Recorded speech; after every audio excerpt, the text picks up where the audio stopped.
வணக்கம், என் பேர் ரஞ்சனி. நான் மதுரை மாவட்டத்துலேருந்து வந்திருக்கேன். மதுரை மாவட்டத்தில் அலங்காநல்லூர்னு எனக்கு பக்கத்து ஒரு கிராமம், கோடாங்கிப்பேட்டிலேருந்து வந்திருக்கேன். நான் வந்து 8th வரைக்கும் எங்கள் கவர்மெண்ட் ஸ்கூல் தான் படித்தேன்.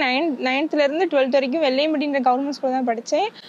12th படிக்கும் போது ஸ்கூலில் மிஸ்லாம் சொன்னாங்க கிளாட் எக்ஸாம் எழுதுங்க அப்படின்னு சொல்லும்போது அந்த எக்ஸாம் எழுதினேன். எழுதும்போது அந்த எக்ஸாமில் பாஸ் ஆகி செலக்ட் ஆனேன். செலக்ட் ஆனதுக்கு இப்போ தமிழ்நாடு நேஷனல் லா யூனிவர்சிட்டியில் கிடச்சிச்சு. அங்கே போய் படிக்கும்போது எனக்கு ரொம்ப கஷ்டமாக இருந்துச்சு. லாங்குவேஜ் ப்ராப்ளம் ரொம்ப இருந்துச்சு. அழுதுட்டு நான் கிளம்பி வந்துட்டேன். அப்புறம் வந்து அங்கே டிஎன்எல்ஏ எனக்கு வந்து சீனியர்ஸ் எல்லா பேருமே சப்போர்ட் பண்ணி அதெல்லாம் ஒரு பிரச்சனை இல்லை, அது வெறும் மொழி தான், நம்ம கற்றுக்கலாம் சொல்லி நீ மோட்டிவேட் பண்ணாங்க. எனக்கே தைரியம் வந்துச்சு. நானே போய் சொல்லிவிட்டேன், நான் போகல, இந்த காலேஜில் நான் படிச்சுக்கிறேன்னு சொல்லிட்டு. இப்போ வந்து சிஎம் ஃபங்க்ஷனுக்கு வந்தேன். சிஎம்ஏ இப்போ எனக்கு வந்து சர்டிஃபிகேட்ஸு விருது எல்லாமே கொடுத்தாங்க. இப்போ வந்து சேரும்போது இருந்த பயம் இப்போ எனக்கு இல்லை, நம்பிக்கை வந்துருச்சு, நான் நல்லா படிச்சிருவேன்னு. எனக்கு வந்து அம்மா இல்லை, அப்பா மட்டும் தான் என்னை வளர்க்குறாங்க. அப்பாவும் தம்பி நாங்கள் 3 பேர் தான் இருக்கோம். ரொம்ப கஷ்டப்படுற ஃபேமிலி தான் நாங்கள். முத நான் தான் காலேஜ் போகிறேன். இப்போ எங்கள் அப்பாவுக்கு ரொம்ப பெருமையாக இருக்குது. அதுக்கு ஹெல்ப் பண்ண தமிழ்நாடு கவர்மெண்ட்டுக்கு ரொம்ப நன்றி. அரசு பள்ளி என்பது வறுமையின் அடையாளம் அல்ல, பெருமையின் அடையாளம்.